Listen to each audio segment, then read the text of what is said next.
Hello guys. तो आज के इस वीडियो में हम बताएंगे नेटवर्क स्विचिंग क्या होती है, इसके टाइप्स क्या क्या होते हैं और स्विचिंग काम कैसे करता है ट्रांसमिशंस में, डेटा का ट्रांसमिशंस में फुल डिटेल्स। तो बने रहिए हमारे साथ वीडियो के लास्ट तक and full details knowledge gain कीजिए। तो आइए समझते हैं स्विचिंग क्या होती है। According to definitions, switching is a techniques of transferring data one network to another network based on MAC addressing। जो स्विचिंग होती है जैसे टेक्निक्स होती है डेटा ट्रांसफर करने का, और ये डेटा एक नेटवर्क से दूसरे नेटवर्क में या एक डिवाइस से दूसरे डिवाइस से, नेटवर्क बोलने का तो ये डिफरेंट नेटवर्क को भी आपस में कनेक्ट करता है, जैसे लोकल एरिया नेटवर्क और वाइड एरिया नेटवर्क को भी कनेक्ट करता है, और लोकल एरिया और मेट्रोपॉलिटन एरिया को भी कनेक्ट करता है। और ये मैक एड्रेस के बेस पे डेटा को ट्रांसमिट करता है, डेटा को सेंड करता है। जब भी से कोई भी सिस्टम कनेक्ट होता है तो उसका मैक एड्रेस ये नोट कर लेता है, उसके बेसिस पर ये डेटा को यूनिकास्ट करता है, इट मीन्स कि सेंड करता है पार्टिकुलरली। सेकेंड पॉइंट है switching is a techniques of unicast the data packets. Unicast means होता है किसी को पार्टिकुलर भेजना, जैसे कि ये मैक एड्रेस जो नोट करता है, तो मैक एड्रेस के थ्रू जो डिवाइसेस से कनेक्ट होता है, जिस डिवाइसेस को सेंड करना होता है उसको पार्टिकुलरली सेंड करता है। नेक्स्ट पॉइंट है it follow the full duplex transmission. Switching एक एडवांस टेक्निक्स होता है, एडवांस टेक्नोलॉजी होता है, जिसमें सेम टाइम पर ही डेटा को सेंड भी किया जा सकता है, डेटा को रिसीव भी किया जा सकता है। तो आइए जानते हैं स्विचिंग के कितने टाइप्स होते हैं और सभी टाइप्स के डिटेल्स में जानते हैं।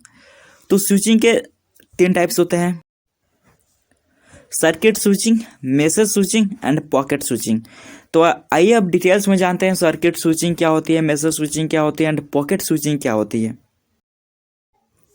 Circuit switching, according to definitions, circuit switching is a connections-oriented techniques that firstly establish path between two nodes, then perform transmission।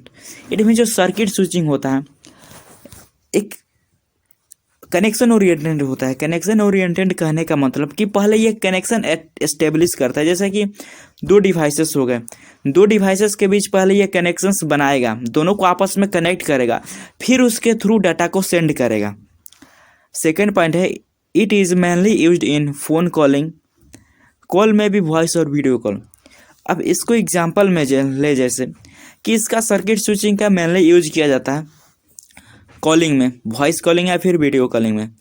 जैसे हम किसी को कॉल करते हैं तो पहले क्या होता है, पहले कनेक्शन रिंग होता है, तो कनेक्शन बिल्डअप होता है, पहले 10 से 15 सेकंड लगता है उसको कनेक्शन बिल्ड करने में। तो कनेक्शन पहले बिल्ड होता है, उसके बाद डाटा का ट्रांसमिशन होता है। इट मीन्स कि कोई भी वॉइस हम बोलते हैं, कोई भी आवाज़, कोई भी साउंड, या फिर हमारे अगला पर्सन जो साउंड बोलता है वो हमको सुनाई देता है, तो डाटा का लेन देन होता है, ट्रांसमिशन होता है। तो पहले कनेक्शन बिल्डअप होता है, फिर ट्रांसमिशन होता है, यही है सर्किट स्विचिंग। ये एग्जांपल है सर्किट स्विचिंग का। एक सिस्टम है ए, दूसरा सिस्टम है बी। ए बी को डेटा सेंड कर रहा है, तो पहले डॉट डॉट जो सिंबल दिया डॉट डॉट ये डिनोट करता है कि पहले ये कनेक्शंस बिल्ड हुआ है ए और बी के बीच। देन जो ए सिस्टम है उस पाथ से डेटा को सेंड कर रहा है बी को। तो सर्किट स्विचिंग में बस इतना है कि पहले कनेक्शन बिल्ड होता है, जिस भी सिस्टम में डाटा ट्रांसमिट करना, जिस भी 2 सिस्टम के बीच, मल्टी सिस्टम से बीच 2 से अधिक, पहले कनेक्शन बिल्ड होगा, उसके बाद ही डेटा ट्रांसमिट होगा, that is called circuit switching. अब आइए जानते हैं सर्किट स्विचिंग के एडवांटेज क्या क्या हैं। The communication channel once establish is dedicated. It means कि इसका एडवांटेज होता है जब 2 या फिर मल्टी सिस्टम के बीच हम कोई भी डेटा ट्रांसमिट करने के लिए कनेक्शंस बनाते हैं, तो पहले कनेक्शंस एस्टेब्लिश होता है। जब वो एक बार एस्टेब्लिश हो जाता है तो फिर ये कटता नहीं है जल्दी। डेटा का ट्रांसमिशन हो जाने के बाद जब हम उसको फिनिश करते हैं, टर्मिनेट करते हैं, काटते हैं, तभी कटता है। It is fix bandwidth. ये फिक्स बैंडविड्थ होता है जो एक बार कनेक्शंस बिल्डअप हो जाता है तो डेटा का ट्रांसमिशन आसानी से होता है, नेटवर्क बना रहता है, नेटवर्क इशू नहीं होती है। इसका डिसएडवांटेज क्या होता है सर्किट स्विचिंग का? जो सर्किट स्विचिंग होता है मोर एक्सपेंसिव होता है, ये काफ़ी महंगा होता है। सो हर ट्रांसमिशन में इसका यूज नहीं किया जा सकता है। चांसेस वेस्टेज, इट मीन्स कि यहाँ पे वेस्टेज का चांस थोड़ा सा रहता है। जैसे कि हम कोई डेटा सेंड करने के लिए कनेक्शन बना रहे हैं, कनेक्शन एस्टेब्लिश हो गया बट हम डेटा सेंड नहीं कर पाए, तो ये कनेक्शन एस्टेब्लिश होने में कुछ टाइम लगता है। फिर जब एस्टेब्लिश हो जाता है तो उसको टर्मिनेट करने में टाइम लगता है। तो इस तरह से थोड़ा सा वेस्टेज का चांस रहता है, वेस्टेज का। Right, take more time in switching, जैसे में कनेक्शंस बिल्डअप करने में थोड़ा अधिक समय लगता है, 10 सेकंड लग सकता है। इट मीन्स कि जो ट्रांसमिशन होता है वो तो 9 सेकंड में होता है, बट 10 सेकंड से कनेक्शन बिल्डअप करने में अधिक टाइम हो जाता है। Without connection transmission is not possible, और सर्किट स्विचिंग में ट्रांसमिशन विदाउट कनेक्शन का नहीं हो सकता। पहले कनेक्शंस बिल्डअप होगा, उसके बाद ही ट्रांसमिशन होगा। देन ये था कुछ डिसएडवांटेज एंड एडवांटेज। तो आइए अब नेक्स्ट स्विचिंग टाइप्स को समझते हैं। तो आइए समझते हैं पैकेट स्विचिंग क्या होता है। According to definitions, in this switching data is split into small parts called packets and each packets follows choice path to reach the destinations। Packet switching में जो डेटा सेंड करना होता है वो डेटा छोटे छोटे पार्ट में टूट जाता है और उसी पार्ट को बोलते हैं पॉकेट। और एक एक पॉकेट अपना अपना चॉइस, अपने अपने हिसाब से, अपने अपने अनुसार वो अपना पाथ, रास्ता चूज कर लेता है डेस्टिनेशन तक पहुंचने का। सेकेंड पॉइंट है each data packets contains source address, destination address, sequence address. जो छोटे छोटे पार्ट में टूटा हुआ डेटा होता है उसमें सोर्स एड्रेस जुड़ा होता है, डेस्टिनेशन एड्रेस जुड़ा होता है। It mean source address means किस जगह से भेजा जा रहा है, किस नोड से, किस सिस्टम से। डेस्टिनेशन एड्रेस मीन्स किस जगह पे जाना है उसके एड्रेस होता है। एंड सीक्वेंस एड्रेस मीन्स कि किस, जैसे कि एक सीरीज में डेटा था पहले से, अब टूट के दूसरे सीरीज में बिखर गया अलग अलग पार्ट में, लेकिन वहाँ पे जाके फिर डेटा उसी फॉर्मेट में सजेगा ताकि जो रिसीवर है समझ पाए कि क्या डेटा हमारे पास आया है। तो इसके लिए होता है सीक्वेंस एड्रेस, और सीक्वेंस एड्रेस डिसाइड करता है कि कौन से डेटा कितने नंबर पे था, कितने स्टेप पे था, और वहाँ पे स्टेप वाइज जिस तरीके से डेटा सेंड होता है, सेंड होने के बाद टूट जाता है और टूट जाने के बाद जाकर के फिर जुड़ जाता है। तो जुड़ने के लिए करेक्ट फॉर्म में सीक्वेंस एड्रेस यूज होता है, सीक्वेंस नंबर यूज होता है। All data packets follow their shortest path as possible and after reach at destinations all packet reassembled in correct order. It means कि डाटा जब छोटे छोटे package में टूटता है तो सब अपना शॉर्टेस्ट पाथ, छोटा से छोटा रास्ता चूज करता है डेस्टिनेशन तक पहुंचने का, जहाँ पे जाना है उसको वहाँ तक जाने का छोटा से छोटा पाथ चूज करता है, रास्ता चूज करता है। और वहाँ पे जाने के बाद करेक्ट ऑर्डर में फिर से रिसेंबल्ड हो जाता है, सज जाता है, लग जाता है स्टेप बाय स्टेप, ताकि जो रिसीवर है उसको समझ पाए, डेटा को रीड कर पाए। If any data packets are corrupted, message is sent to resend it। It means कि जब कोई डेटा बीच में करप्ट हो जाता है, जब कोई पॉकेट करप्ट हो जाता है तो उसको फिर से मैसेज कर देता है सेंडर को कि फिर से डेटा को उसको रिसेंड करो। If transmission successful done, sender receive acknowledgement.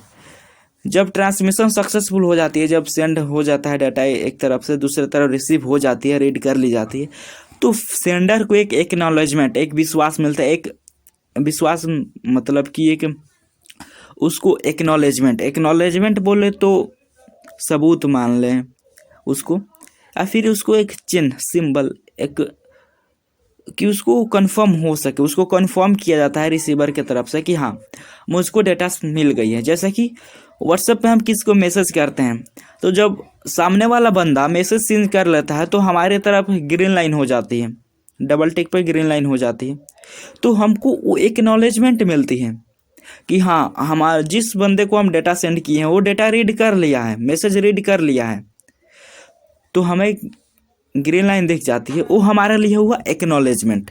Right, अब आइए समझते हैं कुछ एग्जाम्पल के थ्रू इसको। यहाँ जो है एक डायग्राम है, इसमें एक सिस्टम से ए, एक सिस्टम है बी। अब ये जो है बी को डेटा सेंड कर रहा है 4321, अभी आप देख सकते हैं कि जो डेटा पॉकेट से अलग अलग पार्ट्स में टूट गया, स्प्लिट हो गया, टूट गया है। अब जो इसमें 4 और 1 है अपना दूसरा पाथ चूज कर लिया, और 2 और 3 है अपना दूसरा पाथ चूज कर लिया है, और अलग अलग डायरेक्शन पे अलग अलग पाथ पे जाने के बाद ये अपना अलग अलग पाथ चूज कर सकता है, बीच में से भी, मिडल में से भी, कहीं से भी। और फिर डेस्टिनेशन मोड पे जाने के बाद, पहुंचने हैं जहाँ, वहाँ पे जाने के बाद फिर ये सेम फॉर्मेट में सज जाएगा। अगर सेम फॉर्मेट में नहीं सजता है तो वहाँ पे एरर फाइन होता है, और एरर फाइंड होता है तो डेटा को फिर से रीसेंड करने के लिए बोला जाता है, और फिर से रीसेंड होने के बाद ये फिर सेम फॉर्मेट में सज जाता है। यहाँ पे दिया गया है, वहाँ पे अच्छे तरीके से नहीं सजाया है क्योंकि उस वहाँ पे एरर्स दिखाया गया है, राइट। तो ये था packet switching. I hope packet switching आपको समझ में आ गई होगी। तो अब आइए समझते हैं पैकेट स्विचिंग के टाइप्स क्या क्या होती है। Then types of packet switching. Packet switching के 2 टाइप्स होते हैं, datagram packet switching and virtual packet switching. इसको एक और नाम से भी जाना जाता है। तो आइए समझते हैं डेटाग्राम पैकेट स्विचिंग क्या होती है, वर्चुअल पैकेट स्विचिंग क्या होती है। तो आइए समझते हैं डेटाग्राम पैकेट स्विचिंग क्या होती है। देन फर्स्ट पॉइंट है, in this switching packet known as datagram that contains source address, destination address and sequence number. इसमें जो डेटा होती है उसको हम लोग पैकेट्स के नाम से जानते हैं, उसको पैकेट्स बोलते हैं। और पैकेट्स में सोर्स एड्रेस कंटेंस होता है, इट मीन्स कि ऐड हुआ रहता है, जोड़ा गया होता है, डेस्टिनेशन एड्रेस होता है एंड सीक्वेंस एड्रेस होता है। सेकेंड पॉइंट है, datagram also reassembled at receiving end in correct order. इसमें जो डेटाग्राम सेंड किया जाता है सेंडर के तरफ से, वो रिसीवर के तरफ से, रिसीवर टाइम यानी रिसीवर के साइड, रिसीवर के तरफ करेक्ट ऑर्डर में जाके फिर से सज जाता है, रिसेंबल हो जाता है, ताकि जो रिसीवर होता है उसको अच्छे तरीके से रीड कर पाए और डेटा को समझ सके। Transmission path is not fix. Datagram packet switching में ट्रांसमिशन पाथ फिक्स नहीं होता है। पहले ये किसी भी पाथ से डेटा सेंड किया जा सकता है, क्योंकि इसमें सभी डेटा स्प्लिट हो जाता है, टूट जाता है, तो सबका अलग अलग पाथ हो जाता है, इसलिए इसमें पाथ कोई फिक्स नहीं होता है। Intermediate datagram can take decision for forward the packets. It means कि जो डेटा पैकेट्स छोटे छोटे पार्ट्स में टूटता है, वो बीच में भी अपना डिसीजन ले सकता है कि उसको किस पाथ से जाना है, किस रास्ता से जाना है, बीच में अपना रास्ता चेंज कर सकता है। It is also known as connectionless switching. ये कनेक्शन लेस स्विचिंग के नाम से भी जाना जाता है, बिकॉज कि इसमें कोई कनेक्शन स्टेब्लिश नहीं होता है पहले, क्योंकि ये छोटे छोटे पार्ट्स में टूट जाता है, तो कनेक्शंस की क्या ज़रूरत, जब सबका अलग अलग पाथ होता है और सब अपना पाथ बीच में से भी डिसाइड कर सकता है, मिडल्स में से भी डिसाइड कर सकता है। तो ये है डेटा पैकेट स्विचिंग।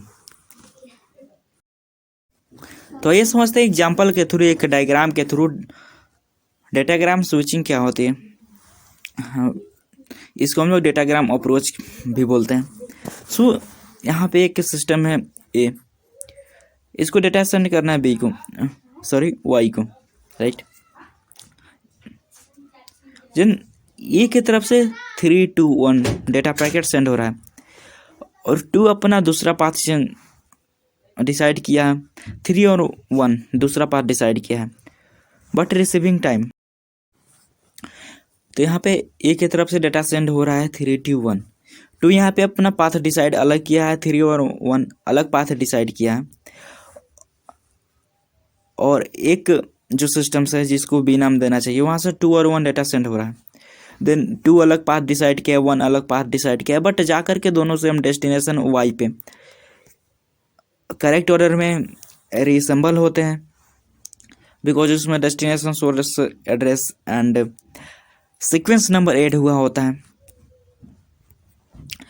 बीच में भले ही वो अपना पाथ अलग अलग रास्ते से जा रहे हैं, यहाँ पे उनका पाथ डिसाइड नहीं हुआ, पहले अपना अपना रास्ता बीच में चूज कर सकते हैं और जा करके रीअसेंबल हो जाएंगे करेक्ट ऑर्डर में डेस्टिनेशन पे। सेम एक डेटा आ रहा है ए के पास से, उसका डेस्टिनेशन है एक्स, बट वो एक्स पे आने के बाद करेक्ट ऑर्डर में रिसेंबल नहीं हुआ है, सजा नहीं है, तो वहाँ पे उस कंडीशन में एरर क्रिएट होगा, और एरर क्रिएट होगा तो डाटा को फिर से रीसेंड करने के लिए सेंड कर दिया जाएगा। तो आइए समझते हैं वर्चुअल पैकेट स्विचिंग क्या होती है। It is also known as connection oriented switching. Virtual packet switching को कनेक्शन ओरिएंटेड स्विचिंग बोला जाता है। इट मीन्स कि इसमें जो होता है पहले कनेक्शंस बिल्ड होता है, उसके बाद ही डेटा का ट्रांसमिशन होता है। In this case virtual packet switching a pre planned routes is establish before transmissions. Virtual packet switching में होता है कि पहले एक रूट डिसाइड होता है, रूट एस्टेब्लिश होता है, रूट डिसाइड होता है कि किस रास्ता से डेटा को सेंड करना है, डेटा का ट्रांसमिशन होना है, उसके बाद डेटा ट्रांसमिट होता है। Call request and call accept are used in establish connections. यानी कनेक्शंस को बिल्ड करने में रिक्वेस्ट सेंड की जाती है और रिसीवर साइड से रिक्वेस्ट को एक्सेप्ट किया जाता है, उसके बाद कनेक्शन बिल्डअप होता है। All packets follow the same routes for arriving at destinations. इसमें डेटा पैकेट्स होते हैं, छोटे छोटे भाग में तो स्प्लिट हो जाते हैं, टूट जाते हैं, बट सभी डेटा पैकेट्स एक ही रास्ता चूज करते हैं, एक ही रूट चूज करते हैं, एक ही रूट से ट्रांसमिट होते हैं डेस्टिनेशन तक पहुंचने में। Each packets contains virtual circuit identifier instead of destination address. इसमें जो डेटा पैकेट्स होता है डेस्टिनेशन एड्रेस के जगह पर वर्चुअल सर्किट आइडेंटिफायर्स का यूज किया जाता है। No routing decisions allow for all data packets. यहाँ पे इट मीन्स कि ईच डेटा पैकेट्स के लिए पार्टिकुलरली किसी डेटा पैकेट्स को डिसीजन लेने का अलाउ नहीं होता है कि वो अपने रास्ते से जाएगा, एक ही रास्ते से सभी लोग को जाना है। नो भेदभाव, नो पार्टिकुलरली डिसीजंस। तो आइए एक डायग्राम के थ्रू समझते हैं डेटा वर्चुअल स्विचिंग क्या होती है। वर्चुअल सर्किट स्विचिंग के नाम से भी जानते हैं इसको, वर्चुअल स्विचिंग अप्रोच या वर्चुअल पैकेट स्विचिंग, राइट। सो यहाँ पे देख सकते हैं ए और एक्स के बीच पहले एक पाथ डिसाइड हुआ है जिसको मार्किंग किया गया है रेड कलर से, राइट। मार्किंग करने के बाद फिर से जो डेटा है सेम फॉर्मेट में ही ट्रांसफ़र हो रहा है, सभी डेटा पॉकेट्स एक साथ ही ट्रांसफ़र हो रहा है डेस्टिनेशन एक्स तक। तो ये है virtual switching, pocket virtual switching या वर्चुअल सर्किट अप्रोच। ओके, तो आइए अब दोनों में डिफरेंट क्या होता है, डिफरेंट समझते हैं। तो अब समझते हैं डेटाग्राम पैकेट स्विचिंग और वर्चुअल पैकेट स्विचिंग में डिफरेंट क्या होते हैं। देन फर्स्ट पॉइंट है no take routing decisions for forward the packets. जो डेटाग्राम स्विचिंग में होता है, जो डेटा का एक एक पॉकेट्स होता है, सब अपना राउटिंग डिसीजन ले सकता है, सब अपना डिसीजन कर सकता है कि हम इस रास्ते से जाएंगे, दूसरा बोलेगा हम उस रास्ते से जाएंगे। बट वर्चुअल में ऐसा नहीं होता है, सभी डेटा पॉकेट्स को एक ही रास्ते पे जाना है तो जाना है। Conjunctions can not occurs, all the packets travels in different directions. अब जो डेटाग्राम्स में होता है कि ट्रैफिक प्रॉब्लम नहीं होती है, क्योंकि सब पॉकेट्स अलग अलग पार्ट में टूटा होता है और अलग अलग अपना रास्ता चूज कर लेगा, जहाँ से खाली होगा वहाँ से ढूंढ के निकल जाएगा। सबको अधिकार होता है, अथॉरिटी मिला रहता है, सब अपना रास्ता डिसाइड कर सकता है। तो वहाँ पे राउटिंग डिसीजन में कोई भी प्रॉब्लम नहीं होती है और ट्रैफिक में कोई प्रॉब्लम नहीं होती है। बट वर्चुअल में आ जाए तो सबको एक ही रास्ता से जाना है, रास्ता जाम होगा, सबको एक ही रास्ता से जाना है। दो के निकलने का रहेगा, एक के निकलने का नहीं रहेगा तो फिर वहाँ पे फंस जाएगा। तो इसमें थोड़ा सा ट्रैफिक प्रॉब्लम होती है। जो डाटाग्राम स्विचिंग होता है फ्लेक्सिबल होता है, बहुत ही लचीला होता है, आसानी से होता है, जैसे में सब अपना अपना रास्ता चूज कर सकता है। तो इसमें ज़्यादा छूट मिलता है सभी डाटा पैकेट्स को, बट कि वर्चुअल में फ्लेक्सिबल नहीं होता है डाटाग्राम के थ्रू। तो यही है दोनों के बीच डिफरेंट। आइए समझते हैं मैसेज स्विचिंग क्या होती है। In the message switching sender send packets and intermediate stations stores packets data and forward it. यहाँ पे जब एक डेटा सेंड की जाती है सेंडर से, तो रिसीवर के बीच जाने तक डेटा बीच में कई स्टेशंस पे रुकती है, कई जगह पे रुकती है। तो वहाँ पे रुकने के बाद स्टोर हो जाती है, रुकती है, स्टोर हो जाती है। फिर वहाँ से स्टोर होने के बाद फिर उसको फॉरवर्ड किया जा सकता है दूसरे जगह। सेकेंड में data packets contains destination address. इसमें डेटा पैकेट्स में डेस्टिनेशन एड्रेस कंटेंस क्या होता है, क्योंकि बिकॉज की डेस्टिनेशन एड्रेस होगा तभी तो डेटा अपने डेस्टिनेशन पे पहुंचेगी जहां उसको जाना है। In this switching there is no dedicated path between sender and receivers. इस स्विचिंग में सेंडर और रिसीवर के बीच कोई डेडिकेटेड कोई फिक्स पाथ नहीं होता है, बिकॉज कि डेटा बीच बीच में रुकती है, वहाँ पे स्टोर होती है, फिर वहाँ से फॉरवर्ड की जाती है दूसरे स्टेशन पे। ऐसे स्टेशन बाई स्टेशन फॉरवर्ड कर करके डेटा डेस्टिनेशन तक पहुँचती है। It is also known as store and forward network. इसको स्टोर एंड फॉरवर्ड नेटवर्क के नाम से भी जाना जाता है, बिकॉज कि डेटा कहीं सेंड करते हैं तो वहाँ पे जाके स्टोर होती है, बीच में कई जगह पे डेटा स्टोर होती है, फिर वहाँ से फॉरवर्ड की जाती है। तो इसलिए मैसेज स्विचिंग को स्टोर एंड फॉरवर्ड स्विचिंग के नाम से, स्टोर एंड फॉरवर्ड नेटवर्क के नाम से जाना जाता है। तो आइए इसको एग्जाम्पल से समझते हैं। जैसे कि एक सेंडर है, दूसरा है रिसीवर्स। सेंडर डेटा को सेंड कर रहा है तो बीच में दो स्टेशन आ रहे हैं, इंटरमीडिएट स्विचिंग डिवाइसेस इसको बोलते हैं, स्टेशंस भी बोलते हैं। तो जब सेंडर डेटा को सेंड करेगा तो बीच में स्टेशन 1 पे वहाँ पे रुकेगा, फिर वहाँ पे स्टोर हो जाएगा, फिर वहाँ से फॉरवर्ड होगा तो स्टेशन बी पे जाएगा, दूसरा स्टेशन पे जाएगा, फिर वहाँ पे स्टोर होगा, फिर वहाँ से फॉरवर्ड हो जाएगा तो रिसीवर तक पहुँच जाएगा। तो ये था एक डायग्राम के थ्रू मैसेज स्विचिंग। तो अगर वीडियो अच्छी लगी हो तो वीडियो को लाइक और हमारे चैनल को सब्सक्राइब कर दीजिए, ताकि ऐसे ही टेक्नोलॉजिकल इंफॉर्मेशन आपको मिलती रहे और हमसे कनेक्शन बनी रहे।